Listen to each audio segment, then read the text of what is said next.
Let's start to dive into this Browns matchup because on the surface, you're not going to see a bad team in the playoffs, right? It's the NFL playoffs. The AFC is a good conference, and in your column, you talked about finding a middle ground when it comes to criticizing the Chiefs. It's you got a lot of people who are too negative and a lot of people that are too positive who think that the Chiefs are unbeatable. What do you kind of mean by that?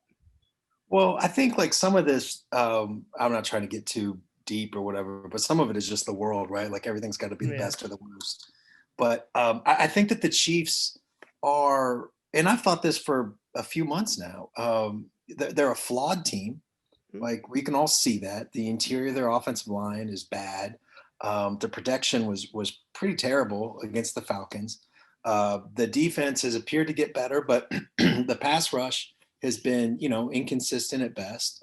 Again, they look great against the Falcons, but before that, they also had a stretch there of like 4 or 5 straight games where they were giving up at least 14 points in the fourth quarter. Mhm. They were still winning, right? But those aren't, those aren't traits that you want. So, they have some flaws, and I don't think it wouldn't be a shock to anybody. It shouldn't be if the Chiefs lost a playoff game because the other team just blew up the line of scrimmage and Mhm. it was Yeah. in Mahomes' face and it was just too much, or the Chiefs needed to be able to run the ball up the, a fourth and short and they couldn't do it, whatever. Um, but they're still the best team. Like these Mhm. two things can both be true. Like, Right. so the Chiefs have some flaws, but would you trade those flaws for the team they're playing this weekend's flaws, the Browns? Would you trade Mhm. them for, any of these other teams? Like if you follow those teams closely, you see certain ways that you can get beat. The Chiefs never had a game like the Packers did when they got their Mhm. doors blown off 38-10, I think it was, right, against the Bucks. Yeah. They don't have that in their history. If you're the Bills, I get that you're playing better, but kind of just squeaked by. The lowest seeded team. I think the AFC was really good field this year, but still Oh yeah. the lowest seeded team there. And if you're talking about beating the Chiefs, that's a team that I get the final. What was that? 26-17. It was like 9 points, right? Like I mean, it Mhm. wasn't a blowout, Mhm. but was there ever a moment in that game where you thought the Bills were the better team, or that the Bills were going to win that game? The Chiefs can, sort of. So it's like, yes, like they have some flaws, but my goodness, they also have Patrick Mahomes.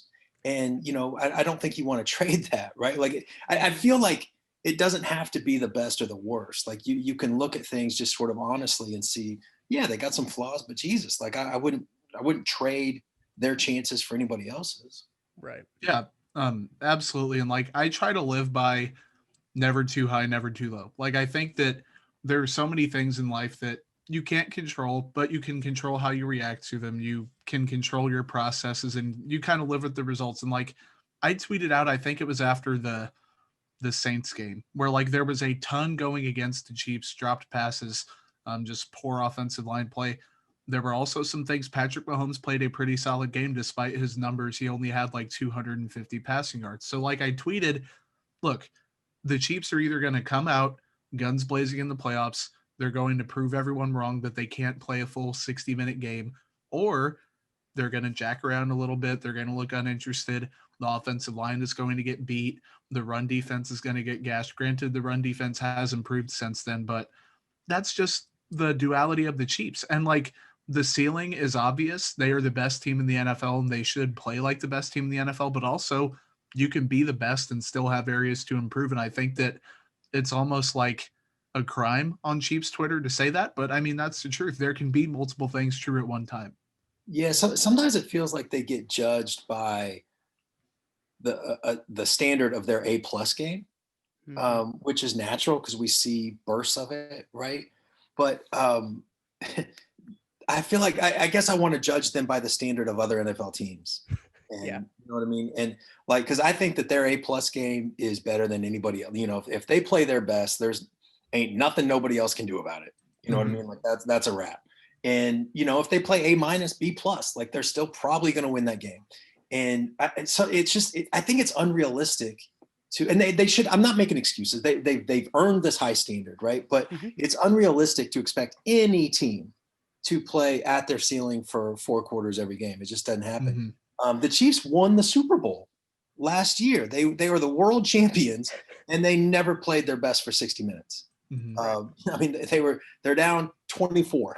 in this round of the playoffs. They're down, it was 10, right, to the Titans. They're Yeah. down 11 or whatever it was to the 49. They did not play their best in any of those games, and they still won the Super Bowl and won each game by at least 10 points. So it just, and that was the thing. I remember Andy Reid in one of the offseason deals, and Andy is very understated. I don't have to tell you guys that. I mean, Andy's like obviously like an understated guy, and he said something. I'm paraphrasing a little bit, but it was like, we feel like we didn't come close. He said that we don't feel like we came close to our ceiling last year. And it's just like, damn. It is like, oh, I can't believe he said that. And then you think about it and you're like, he's absolutely right. Like that is an accurate statement. And, I think the first half against the Ravens, that's about as good as the Chiefs are going to be able to play. The first quarter against the Bucks, I'm probably forgetting about, some other bursts here and there. Those are the two that stick out.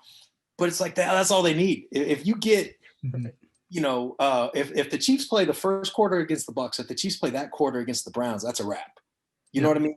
And if the Browns play their first quarter against the Steelers last weekend, I'm not sure that's a wrap. You know what I mean? Like I think the Chiefs. So you've got all these things that are tilted in the Chiefs' favor, and I get like there's some emotions involved, right? Like these are opportunities, and each one that passes, you feel like it's getting further away, and there's some nervousness, all those things. But God, they're in a good spot. They're coming into these playoffs. Their unicorn quarterback has said that he's never felt this good physically going into the playoffs, and they've had 21 days. People can talk about rust. I kind of think that's BS, but they've had 21 days to get good physically, which some of those guys, Travis Kelce, Frank Clark, I mean, some of those guys really need. Eric Fisher, Mike Remmers. But also, I think this is important too. They've had 21 days.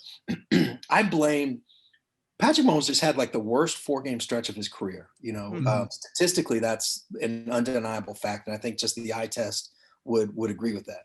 And I think an outsized portion of that is some struggles with the offensive line. I'm not trying to like blame those guys, but there's some moving parts, and I think communication and all those things. I think 21 days of meetings, of film, of talking, all those things, I think that can make a big difference as well. Yeah. And quickly before I pitch it back to Tucker, what happens to the Chiefs, I think, in the playoffs is going to be a lot more at the fault of the Chiefs than it is their opponent playing a great game. Because like in a lot of the games the Chiefs play, they shoot themselves in the foot with an uncharacteristic turnover, or someone gets hurt, like some things you can control and some things you can't. But like the Browns' first quarter against the Steelers, a lot of it was built upon the Steelers playing horrible football and turning the ball over and making these horrible plays. So the Chiefs don't need their A game to beat these teams, but if you come out against like a Baltimore or Buffalo and play your B- game, I guess it's going to be tough. But this week, at least, I'm feeling pretty confident that if they play an A- game, it's not going to doom them at least. Yeah, I mean, I think that it's a weird thing to say, I guess, but I do believe this, that the Browns are capable of beating the Chiefs. Like I believe that. Myles Garrett is going to be a problem, and the Browns have some things in their like. They're capable of winning a potential shootout. They got some guys on that offense. The offensive line is going to protect well. Jarvis Landry is a hell of a player. Two great running backs, like all those things. But the line is 10.5 points or whatever it is for a reason too. You know what I mean? Like I think it's more likely that the Chiefs blow out the Browns than it is the Browns win. But it's still, it is a thing that could happen.